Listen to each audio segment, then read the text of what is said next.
Welcome to the Heartbreak Chronicles, where every story is a raw reflection of life. Hit that subscribe button to stay tuned, give us a like to show your support, and share this episode with your friends. Don't forget to leave a comment and let us know what you think. Now, let's dive into today's story. What I'm about to do will humiliate and destroy my wife Olivia and her young lover. She should understand that I would never tolerate a wife who betrayed her marriage. As we approached my house, my plan was about to be put into motion. This was going to be a difficult afternoon for Olivia and Nathan. They'll realize not to mess with Jack. Let me look back and tell you how we got into this situation. My name is Jack Edward Thompson, and everyone calls me Jack, or at least they better. If anyone dares to call me Edward, well, let's just say everyone knows better than to do so. Olivia is my wife of 20 years. We are both 4'2" and have been together since we were 12. We've never dated anyone else. We were a model couple in middle school and high school. I'm the captain of the soccer team and Olivia's a cheerleader. We're the perfect couple. We got married right after high school. We live in a medium-sized oil town in central Texas. I got a job with a drilling company and Olivia became a full-time housewife. We soon had several children. Olivia is the most beautiful woman you could ever meet. She was tall, about 5 feet 10 inches. I loved her long, slender legs, especially the way she wrapped them around my waist. Olivia and I became close during our sophomore year of high school. We were both awkward at first, but soon learned to please each other in every way possible. Over the next 3 years, we had 2 children. Olivia had trouble with her second child, so we decided not to have any more children. I had a vasectomy, so we wouldn't have to worry about that anymore. I don't want to brag, but I'm really good in bed. I've seen Olivia's eyes roll back in her head and she screams from an orgasm. Of course, she gave me the same treatment. The fact that we still maintain such passion even after so many years together makes it even harder for me to understand why she would cheat on me. After our children started middle school, Olivia decided she wanted to get a job. She went to a community college to study to become a paralegal. She then landed a job at a local law firm specializing in oil and gas leases and other oil-related issues. A couple years before that, I started my own business. It was an oil well site preparation company. There is virtually no competition in Texas. My business soon flourished. I started making quite a bit of money, so we moved out of the trailer home and built a nice house in a very nice neighborhood. We are doing well financially, and Olivia loves her job. My business requires me to travel a lot as my company has operations in Texas, New Mexico, and parts of Louisiana. Like I said, I've had a successful career. I never really worried about what Olivia would do while I was traveling. She always looked up to me. But I guess she has an itch that needs scratching. About 4 months ago, Olivia's law firm hired someone in his mid-30s, fresh out of law school. He's young and handsome, but married with 2 small children. His name is Nathan Wilson. Olivia has been gushing about how smart he is and how amazing he is. I met him at the company Christmas party last December. I can tell he thinks highly of himself. He treated me like some rude oil field worker. In fact, I could easily crush him financially. Olivia had been drinking that night and was around him all night. She danced with him several times. I could tell his wife wasn't too happy about it either. I was still under the impression that Olivia was just drunk and didn't care too much. Besides, when we got home, Olivia had squeezed every last drop out of me. She was so excited I could barely keep up with her. But of course, I did it anyway. I asked her if she had a crush on this young lawyer, and she just laughed and said I was crazy. She said, "Jack, you're the only person I've ever had a good feeling about. You're the only man I've ever had and the only man I've ever needed. Besides, I know you would never betray me, and you wouldn't tolerate me betraying you." About 2.5 weeks ago, while I was at a job site out of town, I got a call from one of the workers in the shop. "Jack, it's Earl. I'm in the alley behind your house. There's a fancy BMW parked here, right near your house." "Jack, you didn't buy a BMW, did you?" "Hell, of course not, Earl. Have you ever seen me drive anything other than a pickup truck?" "No, I don't think so, Jack. But this car looks like it could very well be parked at your house. If Olivia had a female friend visiting, why did you let her park in the back? This looks a little suspicious, Jack." Earl said. "Earl, what color is that car?" "It's red, Jack." "Wait, I seem to remember that new lawyer driving off in a red car after the party. Earl, I want you to stop where he can't notice and see if anyone comes out of my house to get into that car. Call me back when you find something. Earl did as I instructed and used a pair of binoculars so he could see the back door of my house. Earl called again about 45 minutes later. Jack, I hate to tell you this, but a hip-looking young man came out the back door of your house. I can see Olivia standing inside the door. Jack, she's in her robe and it's the afternoon. That bitch will rue the day she was born if she does mess around with that little shit. He won't be any better when I clean him up. You don't mess with Jack. The next day I came home and then drove to Midland to a spy store that someone had recommended. Before I take any action, I must have hard evidence of them. I bought a bedroom spy cam that looks like an alarm clock and Olivia probably won't even notice it. It's motion sensitive. I also bought some software that allows me to hear her phone conversations. When her phone rings or she calls, I can hear it on my cell phone. I don't know how the damn thing works and I don't care. I just want to know what she's doing. As soon as someone walks into the room, the camera records everything in the room. If they do it again, I'll have hard evidence. I came home that night and decided to test the waters to see if Olivia would accept my advances. Not that I want it used, I just want to see her reaction. She said she was too tired to be in the mood. I think I've got the answer. On Sunday night, I announced that I would be traveling for a few more days. She acted disappointed, but I don't think it was genuine. The next morning I kissed her goodbye and left. As soon as I left, she called Nathan.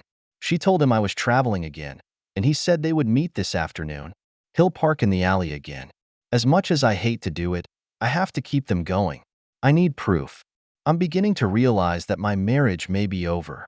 I did go to a construction site 100 miles away and then spent the night in a motel. I was drunk that night. I also found myself crying out while trying to fall asleep. The next day, I came home while Olivia was at work. I checked my video equipment to see what it actually recorded. I hope things aren't that bad, but I'm prepared for the worst. I downloaded the video to my laptop. The video clearly shows Nathan and Olivia in our bed. The video quality clearly identifies them both. I don't think Nathan is better than me, but she seems to be enjoying herself. It's obvious now that my marriage is over, but I'm going to have a little revenge before then. I can hear them talking as they get dressed. Olivia, you're a real piece of work. I wish my wife was like you. She won't even suck my dick. I don't know, Nathan said. Thank you, Nathan. You're not so bad. Olivia said. Yeah, baby, I gave you a good time. I bet it's better than your redneck husband. I don't know, Nathan said. Nathan, you mustn't say anything bad about Jack. I love Jack with all my heart. He is an amazing man. He's a good husband, a good father, and makes me very happy. I'm sorry, she said. Then why did you agree to let me into your bedroom? Nathan said. Jack and I have been together since we were 12 years old. I've been having sex with him since I was 16. I've never been with anyone other than Jack. I guess I'm just curious, Nathan. You're charming and considerate of me. I guess I just have this itch I want you to scratch. You're very educated and well-bred. I'd like to see what that's like. And you're 12 years younger than me, and you still find me attractive and sexy. I'm sorry, she said. Well, you sure are a sexy woman, Olivia, even though you're older. How much longer do we have to go on? He said. I know one thing that Jack must never find out. If he finds out, he'll kill us both. So I think this should end there. I'm sorry, she said. Come on, Olivia, one more time. Let's do it one last time, when he leaves again. And then we'll never do it again. The itch has been scratched and I will never ask for it again. Unless, of course, you ask me to. Remember, I'm married too, and I know if my wife found out, she'd drain me dry. I don't know, Nathan said. I don't know, Nathan. I don't want to risk taking too long, but I guess it's okay to say goodbye one last time. I'm sure Jack is leaving again later this week. If he's gone, then let's have one last good time. I'm sorry, she said. They left the room and the camera was turned off. So it's just an itch that needs scratching. They don't love each other or anything. It's just the result of an impulse.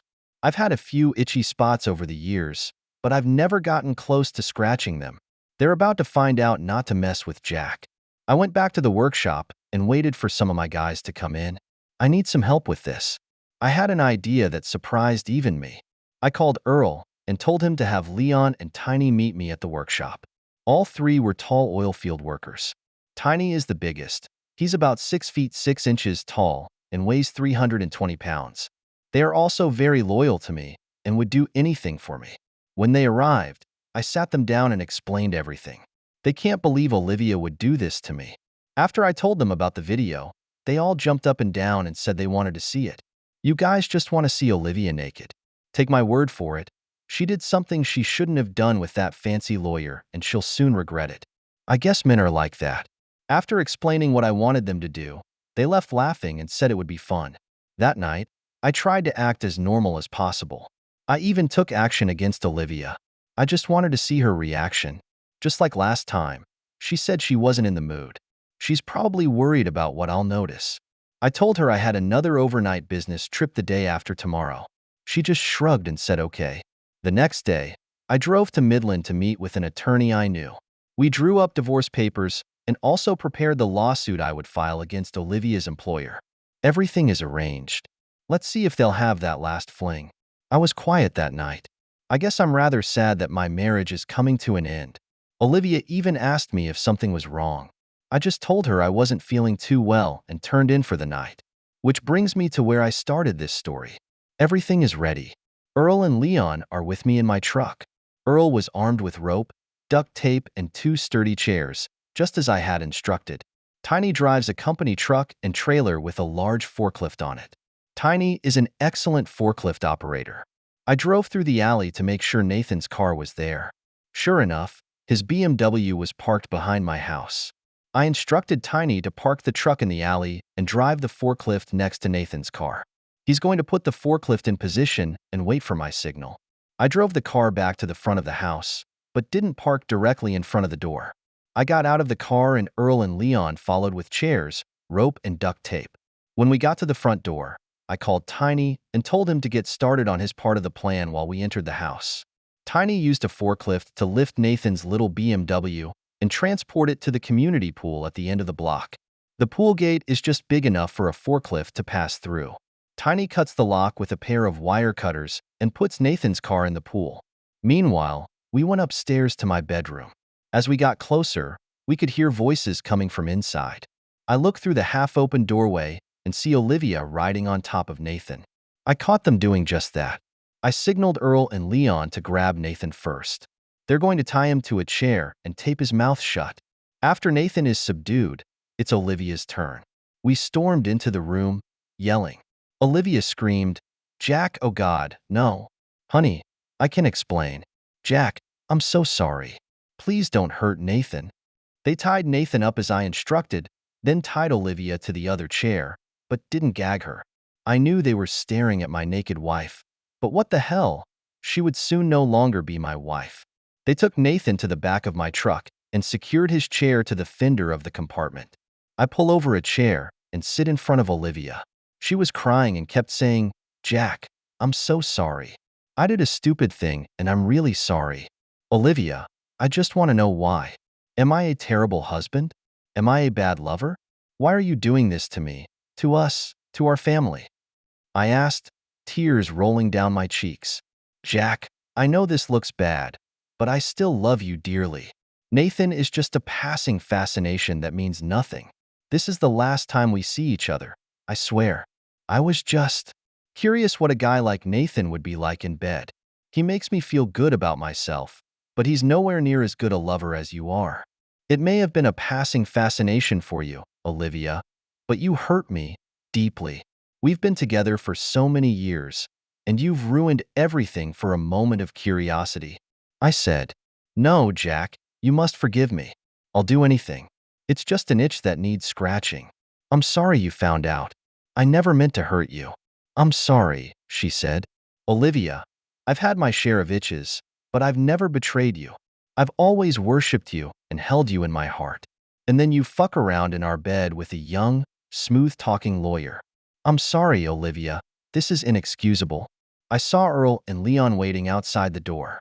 Olivia is still crying and pleading with me to forgive her. I taped her mouth shut. Then we carried her downstairs and put her in the back of the truck next to Nathan. I secured her to the fender as well and looked at Nathan. I could tell he was scared to death, tears streaming down his face. I said to both of them, "You are about to experience part of the humiliation I am feeling right now. I don't know if you've read or seen the book or movie The Scarlet Letter, but you're about to experience it for yourselves." I looked straight at Nathan and said, "You should know better than to touch another man's wife. I don't think you'll ever do that again after today." I put signs around both their necks. Her sign says, "I betrayed my husband." His sign says, "I betrayed my wife." I put big signs on both sides of the truck that said, "Adulterer," in red letters. We drove into town and I kept honking the horn the whole way. People were pointing. Some looked shocked, some were laughing, and others were disgusted by the spectacle. We parked outside the law firm where Nathan and Olivia worked. I honked the horn until several people came out, including the senior partner. I got out of the car and walked up to him. "I thought you might like to see what two of your employees were doing at lunchtime today." Meanwhile, the attorney I had hired to represent me approached him and served him with my lawsuit. He then walks over to Olivia and serves her with divorce papers. Of course, she was tied up, so I untied one of her hands so she could receive the file. Then I tied her up again and told Olivia I'd hold her papers until we got to her parents' house. She shook her head, trying to get me to let her go.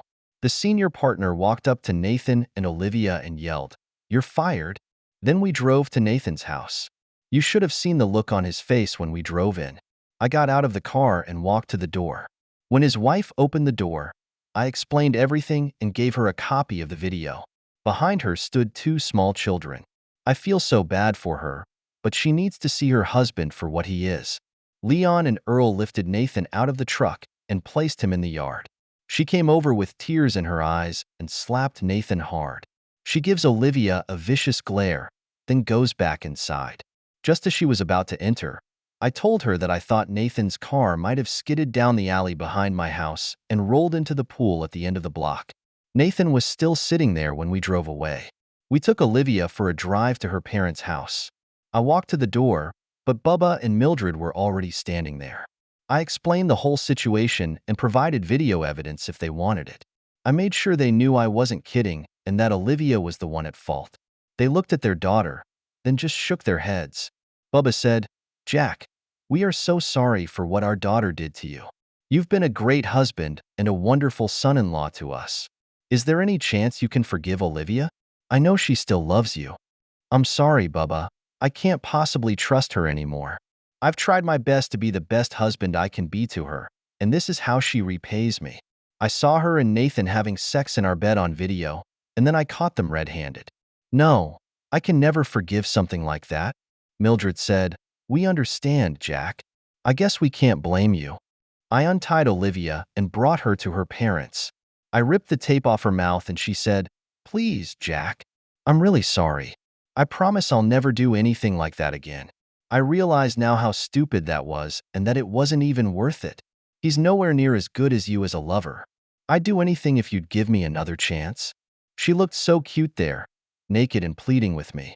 I almost went soft, but then I remembered. You don't mess with Jack. I'm sorry, Olivia. I just can't. I left you here with your parents. You can come by the house tomorrow when I'm at work and get your stuff. I'll be in touch about the divorce. I'll split everything with you, but I keep my whole business. Don't try to argue anything, or that video will go viral on the internet. I left Olivia with her parents. She accepted all the conditions in the divorce petition. I kept the house while Olivia stayed with her parents.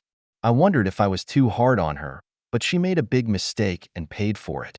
I ended up dropping my lawsuit against her employer. I just didn't want to dwell on it. I mainly want to make a point. A year later, I'm really starting to miss Olivia.